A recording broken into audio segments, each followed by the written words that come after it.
ini dari tahun kapan kita berbicara maulid? Kita jelaskan dalilnya, kita jelaskan kalam ulamanya. Dan tidak ada di alam semesta ini yang anti maulid kecuali satu kelompok saja. Wahabi. Benar, nggak ada yang lain. Coba antum cari, datang ke Saudi, cari ma'had, cari zawiyah yang bukan Wahabi, mereka maulidan. Datang ke Suriah, datang ke Yaman, datang ke Kairo, datang ke Alexandria, Asyut, di sana orang maulid 12 hari 12 malam. Di Mesir, ya, terakhir ditutup pawai, nggak tahu semasa pandemi ini. Ya, Aljazair, Tunis, Libya dulu, sekarang saya nggak tahu. Maroko, Maghrib, semuanya merayakan. Hanya satu kelompok yang nggak, kok berisik sekali nih kelompoknya. Kita jawab, ini dalilnya loh. Inilah ulama yang berkalam. Mereka nggak terima. Ya, jadi percuma saja kita mengkalamkan, menjelaskan hujah kepada kelompok ini. Terus bagaimana? Ya sudahlah, maka kita nggak usah niat untuk menjawab mereka. Kita maulid untuk menumbuhkan cinta kepada Rasulullah Sallallahu Alaihi Wasallam. Jadi tolong diluruskan, kita niat maulid bukan gagah-gagahan ngelawan Salafi Wahabi, enggak. Mereka mungkin salah faham. Orang salah faham, kita doakan saja mereka supaya faham. Mungkin bagi mereka kita dianggap menyerupai Nasrani. Salah faham enggak? Gimana pakai berhabaib? Kita ini merayakan jidnya antum nih. Lahir dibilang mirip Nasrani, terima enggak? Gimana Bib? Makanya saya sering katakan, jangan-jangan mereka enggak pernah ikut maulid. Jangan-jangan mereka tidak pernah ikut Natal. Karena Natal sama maulid beda. Ya, saya sering ulang. Imam mereka masih hidup sekarang, namanya Saleh Fauzan. Semoga Allah ampuni kalam dia ini. Apa kata dia? Orang maulid menyerupai Nasrani. Mau antum disamain? Saya mau tanya, mau disamain? Terus kita diam aja? Jangan, kita adakan maulid, kita jaga maulid. Maka kita bersyukur ya, teman-teman yang mau mengamankan ini. Ada yang diam-diam dari kepolisian, TNI, terima kasih ya. Teman-teman kita Laskar juga sudah mulai. Maka saya mengajak semuanya, Ahlus Sunnah, mulai buat laskar-laskar pengamanan maulid, di mana saja. Karena kita khawatir, seperti kejadian di Bangladesh, di Sri Lanka, di India, di Pakistan, orang maulid dibom. Ya, jangan sampai terjadi Pak. Kita harus mulai hati-hati ini. Ini semakin kesana, semakin genting. Padahal kita yang kita baca hadis Nabi.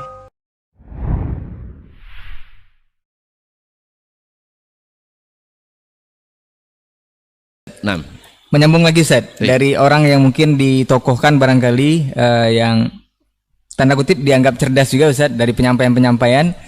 Itu ada juga yang mengatakan bahwa amalan-amalan yang dilakukan ini seperti yang masih dalam bulan ini Ustaz ya, Rabiul Awal ya. Mencintai Rasul itu tidak ada yang tidak sepakat kecuali satu golongan saja untuk mengadakan, boleh kita sebut saja dengan Maulid Nabi ini. Semua yang ada dalam golongan Islam ini semuanya sepakat bahwa maulid itu disunahkan atau boleh dilakukan. Tapi hanya ada satu golongan, mungkin tidak disebutkan nama, golongannya itu adalah golongan satu. Itu yang harus dikatakan Ustaz, apakah ini benar atau tidak Ustaz? Kaum muslimin dan muslimat, kalau yang dimaksud dalam satu golongan itu mungkin satu golongan itu ormas, banyak ormas yang tidak maulid dengan Salafi Wahabi mungkin Ustaz ya. Masyaallah ikhwah yang dirahmati Allah. Kembali lagi, kalau hanya mengikut dalam Al-Quran semuanya atau hampir semuanya, kebanyakan manusia itu la ya'lamun, tidak berilmu, la yafqahun, tidak mengerti, la yu'minun, tidak beriman. Kalau ikut kebanyakan, ma'asyiral ikhwan. Tadi juga hadis secara eksplisit sudah menunjukkan di akhir zaman itu yang banyak adalah golongan yang menyimpang daripada golongan yang. Nah, jadi ukuran kita sekarang bukan pada kecerdasan seseorang, bukan kepada banyaknya yang mengikuti, bukan dominasi. Agama ini bukan dominasi. Agama ini adalah ilmu. Maka sekarang kita pertanyakan, dasar orang yang mengadakan apa? Dasar orang yang tidak mengadakan apa? Lalu kita lihat ilmunya, dalilnya. Ya, sebagian mengatakan dalil, ya ini membahas masalah ini sensitif juga sebenarnya. Sebaik apapun bisa ucapkan nanti pasti akan komentarnya tidak juga menyenangkan. Menyalahkan lagi Ustaz. Iya, menyalahkan lagi. Ya sekarang apa dasarnya yang mengadakan, apa dasar yang tidak mengadakan? Ya, masing-masing pasti ada hujahnya. Pasti ada hujahnya.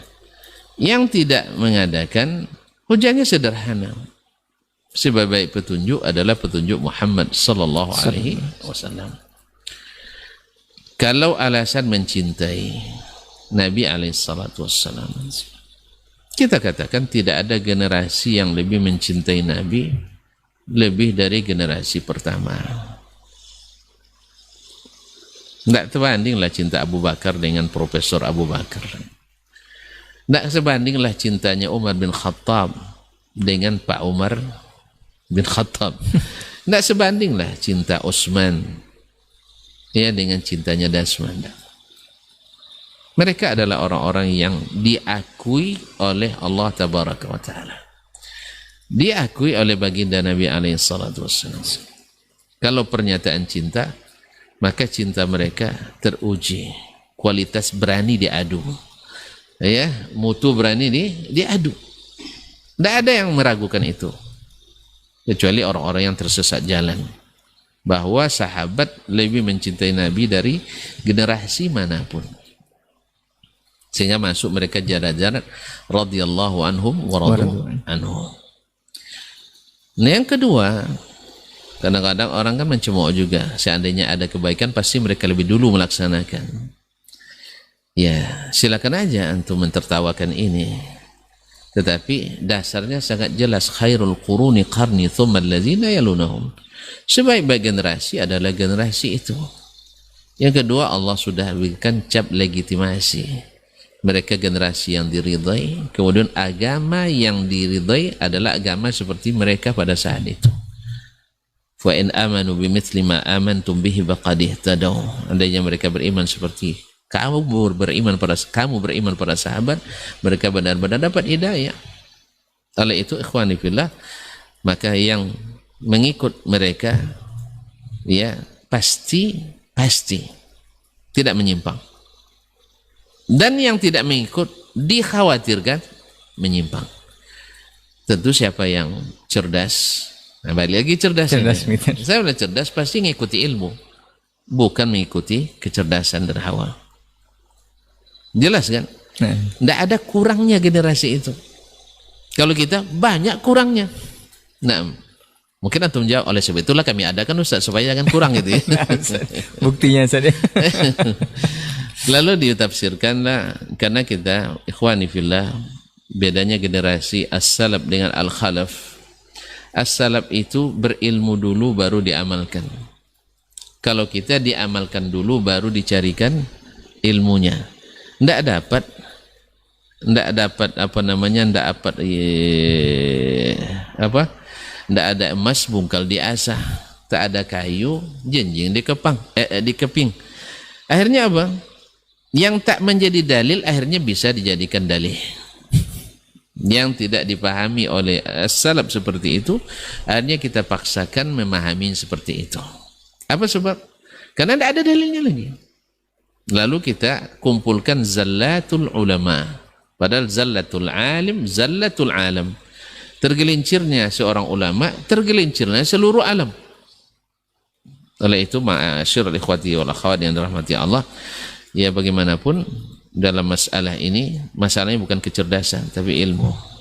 Kalau disebutkan tidak ada yang meninggalkan maulid kecuali satu golongan, mudah-mudahan ini rekomendasi nih. Ya, mudah-mudahan rekomendasi. Karena memang kata Nabi alaihissalatu wassalam semuanya, nah ini mohon maaf nih, saya tidak dalam rangka menghukum yang maulid masuk neraka, na'udzubillah, thumma na'udzubillah, thumma na'udzubillah. Bukan itu maksud kita. Ya. Tapi karena sudah disebutkan seperti itu, mudah-mudahan kita masuk yang satu tadi, yang beragamanya persis sama dengan zaman Nabi alaihissalam. Di zaman Nabi datang Rabiul Awal, berapa tahun itu? 13 tahun di Mekah, 10 tahun di Madinah. Selalu melewati Rabiul Awal. Oke lah, di Mekah kan masalah sulit kan? Madinah sajalah. Madinah 10 tahun kan tidak aman. Boleh katakan relatif aman, ya sudah aman sekali. Maka tidak pernah ada perselisihan dan kegalauan bila datang bulan Rabiul Awal. Tidak ada. Mereka biasa saja datang Rabiul Awal. Sampai abad kedua, abad ketiga, abad keempat, mulai terusik kenyamanan itu. Ya kalau kembali ke tadi, aman-aman, harusnya kembalikan yang aman kan gitu ya. Kembalikan ke yang aman seharusnya. Kan tadi kan kami aman-aman aja, kenapa kalian usik? Sekarang balik kali ke yang aman yang asli. Dulu aman-aman, setelah diadakan baru tidak aman. Apalagi di akhir zaman. Apalagi di negeri kita yang sangat jauh dari pusat ilmu itu sendiri. Ma'asyiral ikhwan yang dirahmati Allah SWT, hanya setiap datang bulan Rabiul Awal atau 2 bulan sebelumnya, semua dalam keadaan was-was. Ya, was-was, ketakutan. Yang mengadakan takut dihujat. Yang tidak mengatakan takut difitnah. Ya, dan sebagainya. Semua kekhawatiran. Nah, sumbernya di mana? Sumbernya di mengadakan atau di meniadakan? Ya, sepakatlah kita mengatakan bahwa sesungguhnya setelah diadakan baru terusik keamanan umat Islam, kenyamanannya. Nah, kalau gitu ya berusahalah untuk untuk menghilangkan sebab-sebab tidak nyaman itu. Nah, sebab-sebab tidak nyaman itu. Kalau untuk mencintai kan sudah ada contoh terbaik, generasi terbaik. Nah, kalau dikatakan dari seluruh umat Islam di dunia hanya satu golongan yang tidak mengatakan, ya wallahu ta'ala, apa cirinya? Tidak ada di zaman Nabi, tidak mereka buat. Tidak disuruh Nabi, tidak mereka buat. Tidak ditakrir Nabi, tidak mereka buat. Berarti man kana ala mithli ma ana alaihi al-yawma wa ashabi. Mereka yang beragamanya seperti di zaman saya dan para sahabat saya beragama. Wallahu taala alam. Walaupun ini klaim dianggap nanti klaim. Mudah-mudahan ini tidak dianggap klaim ya, Ustaz. Ini harapan ya, Ustaz. Iya, harapan kita. Kenyataannya memang seperti itu. Nah. Kenyataannya memang seperti itu. Ya. Kalau seandainya kita temukan hadis sahih, ya kemudian atau ayat yang sharih misalnya, bukan dipaksakan, ya apa salahnya? Kita juga sangat diuntungkan dengan itu. Nah. Bisa makan-makan, ya bisa bikin acara dan sebagainya. Nah, dan jangan-jangan juga ada, nah, ada hadiah-hadiah kan. Jadi, tapi karena subhanallah, ya belum subhanallah mungkin karena pemahaman kita yang dangkal ya tidak ada ayat yang sharih kecuali yang dipaksakan seperti firman Allah Subhanahu wa ta'ala, qul bi fadlillahi wa bi rahmati fa bidzalika falyafrahu. Katakanlah dengan karunia dari Allah dan dengan rahmatnya hendaklah mereka bergembira. Dijadikan itu bergembira. Baik, ayat ini sudah turun zaman Nabi dan sudah ditafsirkan oleh sahabat dan Nabi alaihi salatu wassalam. Ternyata ini maksud dengan fadlullah itu adalah Al-Quran. Wa rahmatuh itu adalah agama Islam. Ya, siapa yang tidak gembira dengan Al-Quran dan agama Islam ini? Kemudian mereka apakah bergembira dengan itu dengan makna merayakan? Juga tidak. Walaupun kepada Umar dikatakan oleh seorang Yahudi, ayat dalam Al-Quran kalau seandainya turun kepada kami orang Yahudi, kami jadikan hari perayaan, katanya. Kata Umar, saya tahu kapan turunnya, di mana turunnya, bagaimana Nabi dalam keadaan turunnya ayat itu. Tapi apakah Umar menjadikannya perayaan? Juga tidak.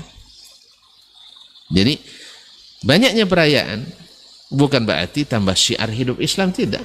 Justru menambah beban bagi umat Islam lagi. Iya. Ya, kita kan menamakan syiar itu kan syiar. Syiar itu apa dalilnya? Karena syiar Allah tentu ada dari Allah Subhanahu wa taala dan dari Rasul sallallahu alaihi wasallam, wallahu taala alam.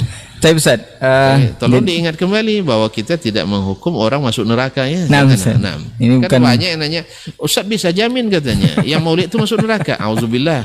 Auzubillah, saya aja tidak bisa saya menjamin saya sendiri. Cuman tadi saya katakan, ya saya hanya menyampaikan atau mengatakan yang kita ikuti adalah zaman Nabi, zaman sahabat, zaman tabi'in dan para imam. Alhamdulillah mereka aman, saya ingin juga aman gitu. Nah,